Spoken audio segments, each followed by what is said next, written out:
Hmm. All right. Well, good morning, everyone. Good morning. This morning's focus is on 40 days of letting go. There's a beautiful quote from Lao Tzu, the founder of Taoism, who said, "In the end, the treasure of life is missed by those who hold on and gained by those who let go." In the end, the treasure of life is missed by those who hold on and gained by those who let go. Living well and feeling well-being, it has everything to do with our capacity to let go. I often share the teaching from Ajahn Chah, Jack Kornfield's teacher. If you let go a little, you'll have a little happiness. If you let go a lot, you'll have a lot of happiness. And if you let go completely, you will have complete happiness or complete peace. Every spiritual tradition places high value on the capacity to let go. Letting go was Jesus's last teaching. Forgive them, Father, for they know not what they do. It was a teaching on letting go, on forgiving and releasing the heart from blockage. The teachings of Buddhism place great value on non-attachment. And so what's the opposite of being attached but letting go, letting be, letting go. So Unity's tradition of Lent, the 40 days before Easter, is a focus on release. Instead of giving up chocolate, instead of letting go of chocolate and, more mundane things, we focus on letting go of stress, letting go of fear, letting go of judgments, letting go of expectations. This is a wonderful little book, 40 Days of Letting Go. It's a beautiful booklet that Unity offers. You can download it actually at Unity's website for free. So, traditionally Lent's about fasting and feasting. We fast from, what lowers our energy, and we feast on, so to speak, what raises our energy, what grows our experience of inner peace. So I ask you to consider, what might you benefit from letting go of? As humans, we all have voices. We all have those voices in our head of worry, those voices of regrets or grievances or expectations, and the negative feelings that go with all those states of mind. That steals our well-being. And yet the good news is we can let go. There is a letting go, as I like to sing. As I was looking through that little booklet, each day has a letting go affirmation. And in fact, I think Karen said the daily word for today, which is a different booklet, is let go, let God. I didn't even know that. But I found a number of these affirmations really particularly meaningful to me. And so I chose 3 to focus on today. And those are letting go of stress, letting go of resentment, letting go of expectation. There's a wonderful Buddhist story that illustrates, how we suffer from attachment to our expectations. You may have heard it before, but it's a wonderful story. So there were these 2 monks. Excuse me. There was a senior monk and there was a junior monk, and they were traveling together. They were walking, and they had a long, long way to go, and they had walked a long way when they came to a river with a very strong current. And they were about to cross the river. They were preparing to cross it when they saw upriver this beautiful young woman who was trying to cross the river, but she was very scared and she was very unsure. And when she saw them, she asked for help. And the 2 monks glanced at each other because they'd taken a vow not to touch a woman. But without another word or a second thought, the senior monk went over and picked up the woman, and he traversed the river, and he gently set her down on the other side as the other monk followed behind. And then the 2 monks continued on their journey. Well, the younger monk could not believe what had just happened, and as he walked, he was really stirred up inside. He was ruminating and was really upset. And they walked on like this for a few hours. And at some point, he just couldn't stand it any longer. And he blurted out, as monks, we're not allowed to touch a woman. And yet you carried her in your arms. How could you? And the other monk calmly looked at him and he replied, Brother, I sat her down on the other side of the river hours ago. Why are you still carrying her? Why are you still carrying her? It's a beautiful Zen story with that message of letting go. That how can we be present for what life is bringing now if we're carrying old resentments or judgments or expectations. When we carry those things, they're a heavy load and they really only harm us. So often our expectation of others is really what causes us disappointment, when we hold on to it. So the work of letting go is letting go of judgment, letting go of the past. That's what sets us free. And then we can enjoy this present moment now without carrying all that baggage. There's a quote from the Apostle Paul that we must follow after the things which make for peace. That we must follow after the things which make for peace. Take responsibility, in other words, for our inner state. One of the simple affirmations in this 40 days of letting go that really spoke to me was, I let go of stress. I let go of stress. It's a very simple statement, but if we're really skilled at letting go of stress, we can just be peace. We can be peace every moment, as Thich Nhat Hanh likes to say. We all deal with stress. It's part of life in the world, whether it's, being too busy or being overwhelmed at work, having to deal with a personal crisis, our relationships, our finances, our health, stress, can be a big part of our lives. And it has a strong effect on us. It can make us less happy and less open-hearted in our relationships. It can make us definitely less healthy and exhausted more often. And it even, it's creating a lot of mental health issues in our society, especially when it gets to that level of just constant anxiety. So I want us to examine why we feel stress and anxiety. Because most often, it's because we want the world to be other than it is. We want it to be calm and comfortable. We want it to be the way we think it should. We want to feel in control.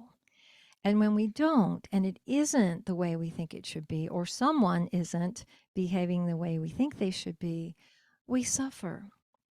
And, like the junior monk, he had big expectations of how the senior monk should act. And he suffered with disappointment for hours because he was holding on to that. He was attached to those expectations, to that narrative.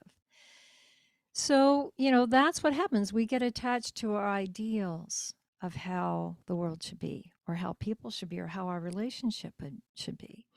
And it's totally okay to have those ideals, but it's our attachment to them that causes us to suffer. And that's because the world is often messy, it's often chaotic, and we can't control it much as we'd like to.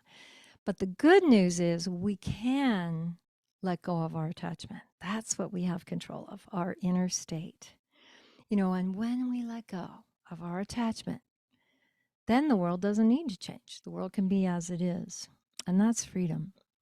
We can find peace with what is as it is when we just even have one moment of not fighting, just one moment of not resisting, of not being attached to it being some other way. That's peace. That's what Ajahn Chah was talking about. There's a story about Krishnamurti. He was giving a talk in the later years of his life. And at one point in the talk, he says, do you want to know my secret? And of course, all of his students had been, listening to him for years, and they just sat on the edge of their seats. Yes, we want to know your secret. And he said, here's my secret. I don't mind what happens. I don't mind what happens. And, I thought about that a lot. I mean, that doesn't mean he he doesn't hold in his heart a desire that all beings be at peace, but it means he lives with non-attachment.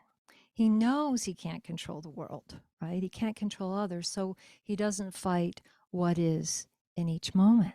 He lives in a state of non-resistance.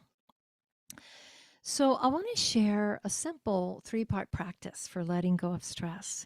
It's from the Buddhist teacher Leo Babauta. So take a moment and maybe bring your mind to something that's caused you stress recently. Or maybe it's causing you stress now. Maybe something isn't going the way you'd like it to, or someone isn't acting the way you'd like, or you're worried about something. So the first part of the practice is we drop into our body and we notice how the stress feels physically.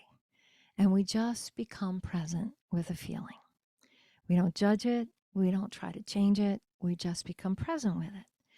And we realize it's not a problem to have stress in our body. It's just a physical feeling.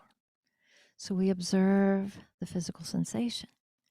You might notice your shoulders are up to your ears and they're feeling really tight. You might notice your jaw's clenched, your teeth are clenched. Or you might notice your breathing is constricted.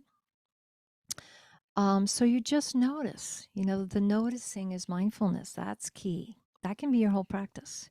It only takes a few minutes to become mindful of what you're feeling in your body. And then the second part of the practice is to notice what the story is. Like in my song, there's a letting go. You can tell me your story, I'll tell you mine. That's the ideal. That's the story we're telling, the narrative that we're telling ourselves about the situation. And this is what's most likely causing us the stress in our body. We have some ideal of how things should be, how the world should be, how our partner should be, how our job should be. So we notice that. What our narrative is. Oh, they shouldn't act like that. Or, I don't like this. Or this person isn't fulfilling me. Or I'm such a mess. I'm not worthy of love. Whatever it is, we look at what we're saying to ourselves. It might be quite familiar.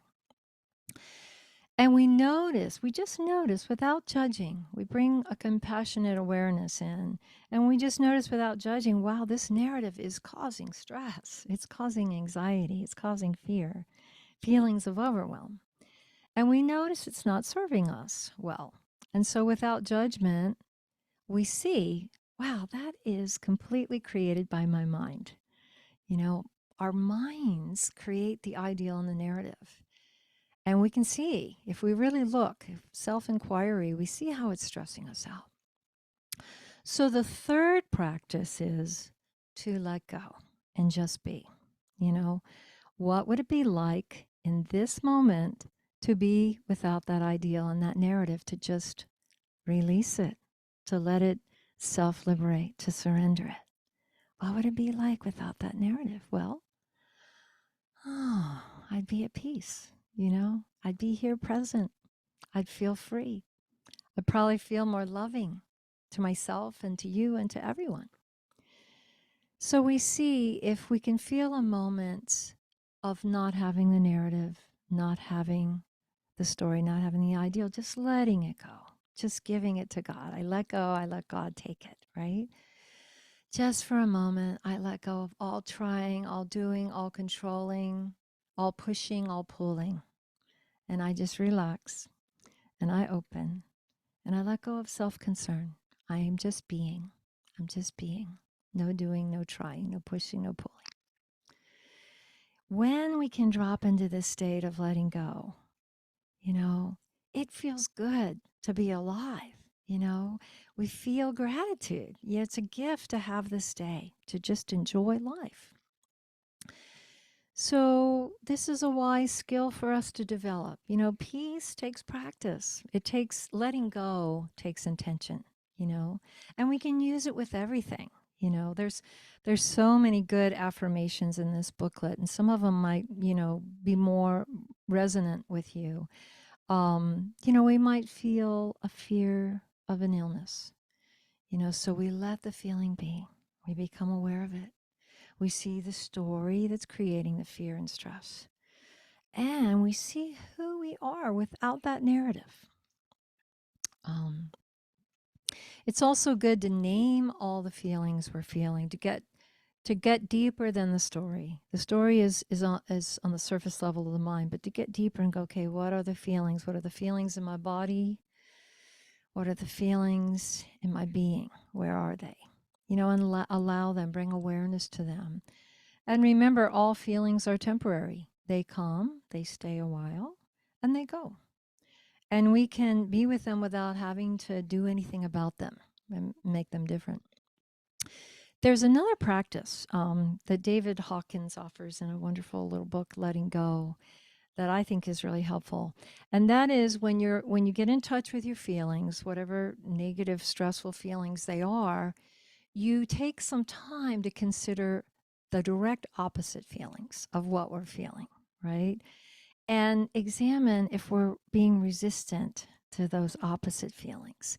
You know, here's an example that he gives. He says, say a friend's birthday's coming up and we're feeling resentful. We're feeling kind of stingy because of something they did months ago that felt unkind. And so we just can't seem to, you know, get out and go shop for a present as the day is getting closer. And so we just take some time to be with that. We go for a walk in the park, we sit in meditation, and we get in touch with those feelings. Okay, I'm feeling resentment, I'm feeling stinginess. I don't have to judge it. That's what's real for me. That's what I'm feeling. And then we consider the opposite feelings, which would, you know, the opposite of resentment would be forgiveness. The opposite of stinginess would be generosity. And so just to contemplate those feelings helps us open to forgiving, you know, because we want to, our true nature is love, and we want to get back to feeling good about our friend. We want to feel generous towards them on their special birthday, right? So as we keep letting go of our resistance to being forgiving, it's actually surprising how the forgiving energy will come up with a surge, right? It's like our good nature is right there ready. If we just water that seed a little bit, it blossoms. We just need to give it a chance. You know, I think sometimes we think we're punishing someone by withholding our love or feeling the resentment, but the greater consciousness in us wants to forgive. It wants to let go. It wants to be fully manifest and free. So it wants to be free of bad feelings. It always guides us towards greater and greater openness, and letting go provides that. Our innate goodness wants healing more than the ego wants to be right.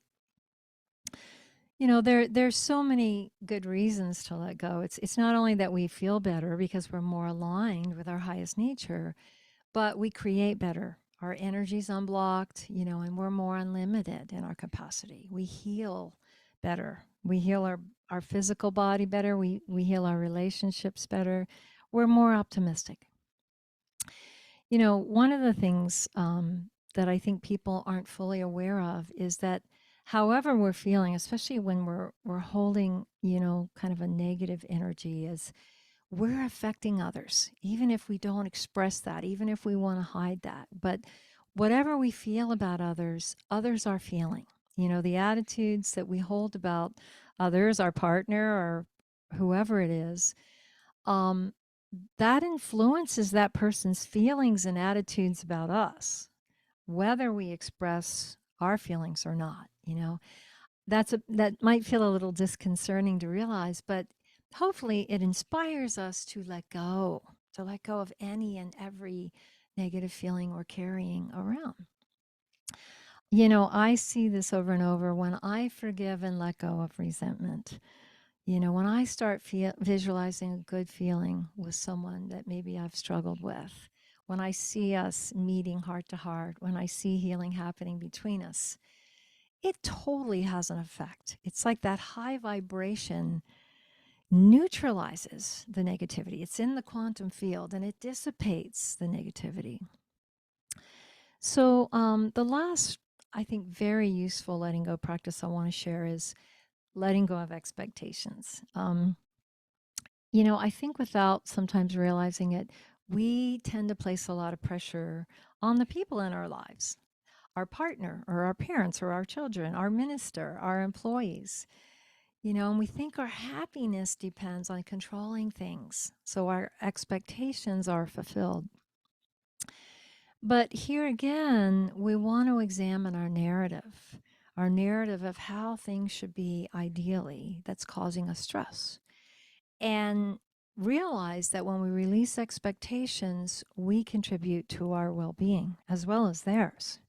A lot of times our expectations put too much pressure on others, and when the other resists, we push harder, when it actually would be wiser to let go more and just surrender. It's really about surrendering, the feelings of what we want from the other person and letting go of the pressure that we're putting on them. Instead of, forcing it to be what we think it should be, let it be what it is. Give it some space, give it some loving awareness to be held in. And live in a state of more allowing. I love that word, allowing. There's a mudra. I allow you to be whatever you wish with no judgment or condemnation. I allow. It's different, of course, if we're running a company, say, and we have employees and they have job descriptions. And yes, there are expectations to meet those job descriptions. But even that we can do with compassion. We can do that with heart and loving kindness. But today I'm speaking more about intimate relationships and the importance of examining our expectations and seeing if they're fair, seeing if they're realistic. Maybe if we lighten them a bit, it might improve our relationship. I just had an experience of this myself. Eckhart Tolle has a wonderful teaching that if you're in a situation you're not happy about, you have 3 choices. You can accept it, you can change it, or you can leave it.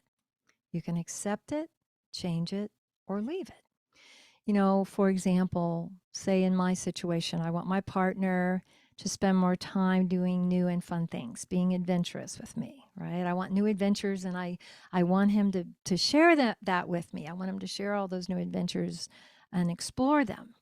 But he is a homebody, he is really happy staying at home and living a very simple life. And so, we have this bit of conflict about it. He doesn't want to change and I want him to change. But maybe he's willing to do a little more, right? Do a few new things, maybe not a whole lot, but a little more. So if I consider Tolle's teaching of the 3 choices, I can decide, well, can I accept my partner's not wanting to do a lot more? He is willing to do a little more. Can I be happy with that? And fully accept it. That means letting go of all resentment, letting go of expectation. Or, the other option is to change the situation. I could get creative. I could connect with a few more friends and have a few more regular playmates to take the pressure off my partner. So that's a change I could explore. Or, I could leave if I really feel like my partner is not doing more things with me on a regular basis, if that's a deal breaker. So we accept, we change, or we leave. And of course, leaving is kind of a change. But it's important to reflect and see if we can't let go of our expectations, because we don't want to live with chronic resentment. Doing that is a great recipe for being ill, right? It's unnecessary suffering that we keep ourselves in. Our inner wisdom, our inner knowing guides us to be courageous and brave and make changes at times. And we need to trust that and listen to it. And, sometimes we're asked to move into the unknown and let go of what's secure, right? And let go of what's feeling really limited.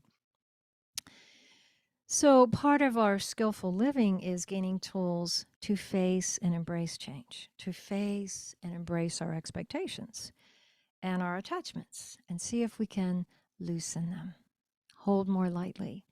I know where my attachments lie, but I am practicing all the time to hold more lightly, because, change is the one constant, and letting go means change. But change is the only permanent thing, really. Our lives have been one change after another, And with all the wisdom we've acquired on our spiritual path, we have the tools, we have the skills to face change. In our inner connection to the God of our being, we have the necessary strength and courage. We have the inner power to draw upon. One of the affirmations in Unity's booklet is, I let go of the fear of change. I really love that one too. I let go of the fear of change and all that entails. So, in closing, letting go is spiritual surrender. Letting go is spiritual surrender. It's like we're peeling the onion of the limited ego, right? And we're getting, as we let go of this layer and we let go of that layer, we're getting to the core, shining, radiant self. We want to keep letting go of everything that dims that inner light. And we want to cultivate everything that brightens that light. With every letting go, we are literally lighter, right? When Ajahn Chah said, when we let go completely, we're free, he was speaking of letting go into the radiance of our true nature, where we feel one, we feel in love with all that is. And every letting go moves us closer to that, to living in that radiant love and that stillness and that blissful peace. So my prayer for you, my prayer for us all, my prayer for myself is that we and all beings are fully awakened to this radiant love and this stillness and this peace, that we are able to let go and let God fully in each moment. May it be, and so it is. Om Shanti. Thank you.